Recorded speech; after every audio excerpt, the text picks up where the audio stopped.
হরে কৃষ্ণ। প্রিয় দর্শক, জ্যৈষ্ঠ মাসের শুক্লপক্ষের এই নির্জলা একাদশী ব্রত সম্পর্কে বৈবর্ত পুরাণে শ্রী ভীমসেন ব্যাস সংবাদে বর্ণিত হয়েছে। মহারাজ যুধিষ্ঠির বলেন, হে জনার্দন, আমি অপরা একাদশী সমস্ত মহত্ব শ্রবণ করলাম। এখন জ্যৈষ্ঠ শুক্লপক্ষের একাদশীর নাম ও মহত্ব কৃপাপূর্বক আমার কাছে বর্ণনা করুন।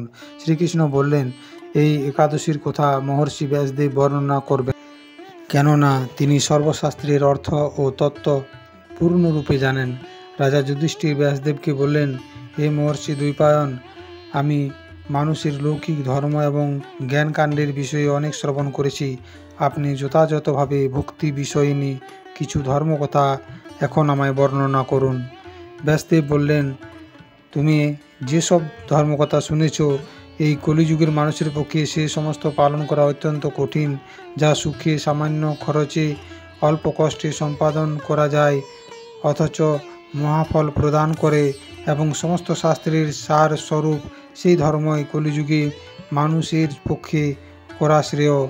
সেই ধর্মকথাই এখন আপনার কাছে বর্ণনা করছি। উভয় পক্ষের একাদশীর দিনে ভোজন না করে উপবাস ব্রত করবে। দ্বাদশী দিনে স্নান করে শুচিশুদ্ধ হয়ে নিত্য কৃত্য সমাপনের পর শ্রীকৃষ্ণের অর্চনা করবে। তারপর ব্রাহ্মণদেরকে প্রসাদ ভোজন করাবে। অশৌচাদিতেও এই ব্রত কখনো ত্যাগ করবে না। যে সকল ব্যক্তি স্বর্গ যেতে চায়, তাদের সারা জীবন এই ব্রত পালন করা উচিত। পাপকর্মে রত ও ধর্মহীন ব্যক্তিরাও যদি এই একাদশী দিনে ভোজন না করে, তবে তারা যমযাতনা থেকে রক্ষা পায়।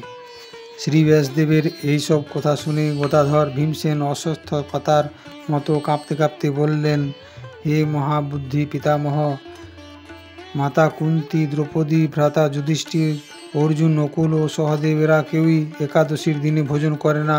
আমাকেও অন্ন গ্রহণ করতে নিষেধ করে, কিন্তু দুঃসহ ক্ষুধা যন্ত্রণার জন্য আমি উপবাস করতে পারি না।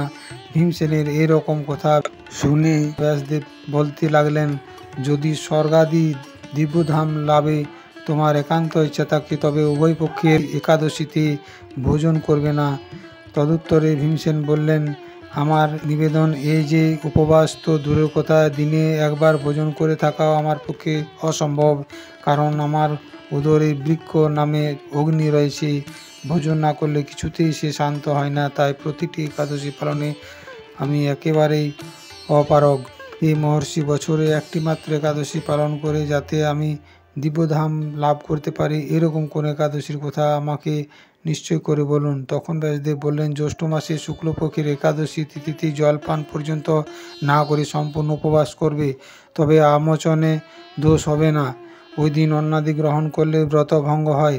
একাদশীর দিন সূর্যোদয় থেকে দ্বাদশীর দিন সূর্যাস্ত পর্যন্ত জলপান বর্জন করলে অনায়াসে 12টি একাদশীর ফল লাভ হয়।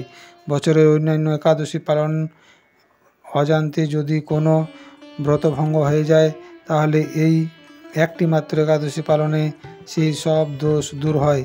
দ্বাদশী দিনে ব্রহ্ম মুহূর্তে স্নানাদি কার্য সমাপ্ত করে শ্রীহরির পূজা করবে। সদাচারী ব্রাহ্মণদের বস্ত্রাদি দানসহ ভোজন করিয়ে আত্মীয় স্বজন সঙ্গে নিজে নিজে ভোজন করবে। এইরূপ একাদশী ব্রত পালনে যে প্রকার পুণ্য সঞ্চিত হয়, এখন তা শ্রবণ করো। সারা বছরের সমস্ত একাদশীর ফল এই একটি মাত্র ব্রত উপবাসে লাভ করা যায়। শঙ্খচক্র গদা পদ্মধারী ভগবান শ্রীকৃষ্ণ আমাকে বলেছেন, বৈদিক ও লৌকিক সমস্ত ধর্ম ত্যাগ করে যারা একমাত্র আমার শরণাপন্ন হয়ে এই নির্জলা একাদশী ব্রত পালন করে, তারা সর্বপাপ থেকে মুক্ত হয়। বিশেষত কলিযুগে ধন সম্পদ দানের মাধ্যমে, সদ্গতি বা স্মার্ত সংস্কারের মাধ্যমেও যথার্থ কল্যাণ লাভ হয় না।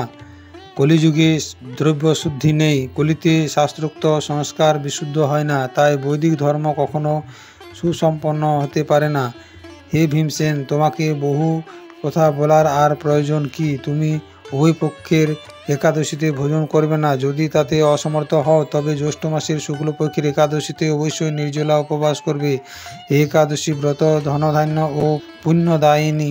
যমদূতগণ এই ব্রত পালনকারীকে মৃত্যুর পরও স্পর্শ করতে পারে না। পক্ষান্তরে বিষ্ণু দূতগণ তাকে বিষ্ণুলোকে নিয়ে যায়।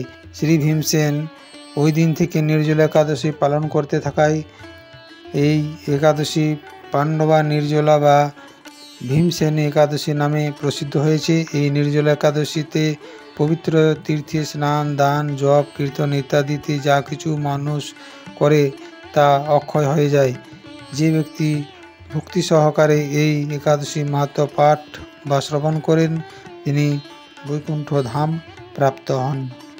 পাণ্ডবা নির্জলা একাদশী সংকল্প 17 জুন সোমবার। একাদশীর পূর্ণ উপবাস 18 জুন মঙ্গলবার। একাদশীর পারণ 19 জুন ভোর 4:50 থেকে সকাল 7:30 পর্যন্ত। প্রিয় দর্শক, আপনি যদি আমার চ্যানেলে নতুন হয়ে থাকেন তবে চ্যানেলটি সাবস্ক্রাইব করে সঙ্গে থাকুন এবং লাইক, কমেন্ট ও শেয়ার করতে ভুলবেন না। ধন্যবাদ।